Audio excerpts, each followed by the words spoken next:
In my hands, I've got 3 mice. They all look very, very similar, and if I showed them to random people, they would not be able to tell me who, what, when or why, anything about these mice. They look as similar as the next. If we go back to 2017, not only was the world very different, but the landscape of gaming mice was vastly different. Mice we'd never seen from the likes of Zowie, Final Mouse, Logitech were arriving on the scene with new shapes, new specs, breakout features, breakout performance, stuff we had never ever seen before. If we fast forward to now, you'll find the performance for mice across the price ranges are now stellar, the features are plentiful and the availability is everywhere. Although now, it means that whenever a new mouse is released, or even a lot of the times now a new peripheral is released, there is no evoking of any emotion from you peripheral nerds, myself included. It's one of the reasons I believe brands like Pulsar are doing so many collaborations with people like Esports Pro, people like Zywoo and Tens and whoever else. So as a result, we find ourselves in a situation where we need a brand like Wooting to come along and do what they did for keyboards, but for gaming mice, which ironically, whilst I was writing the original script for this video, Logitech announced their Super Strike buttons, which I believe are Hall effect sensing switches for mice. And I think actually, for the vast majority of people, for the 98% of the public, that's an absolutely fantastic place to be at. To be able to grab almost any mouse off the market and be able to use it what it's intended for, to game. For folks like me though, it is boring, with new releases coming out that end up being good, but nothing exceptional.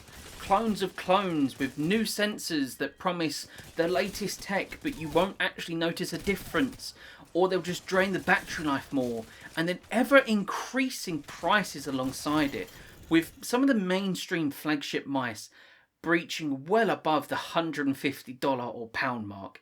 That, in my view, is ridiculous. It's a piece of plastic. So I'll be honest, I really applaud those that still review all the various gaming mice that are coming out day in, day out. Those provide invaluable information to those that are new to gaming mice or looking to buy Christmas presents or birthday presents or presents in general, whatever the case may be. Those videos still provide so much benefit to the vast majority of the public. So I did have a think. What's next for the gaming mouse? What's the next revolution for it as a peripheral? And I had 2 trains of thought. The first one would be to do like a sort of camera top down or side on that records or tracks your hand movement and can identify when you click on a pad or something like that, and then can translate that into cursor movement and clicks. The main downside there is obviously because it's using visuals to identify rather than anything kind of hardware, any light or distraction or something in the background could cause a misinput.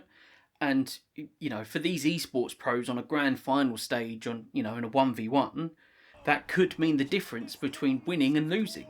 Not acceptable, can't do that. So, back to the drawing board. And that's where I thought of the next avenue, which is instead of using a camera to track the movement, why don't we use something that we've already been using? The pad. We have these massive mouse pads. 9 times out of 10 I don't use all of mine.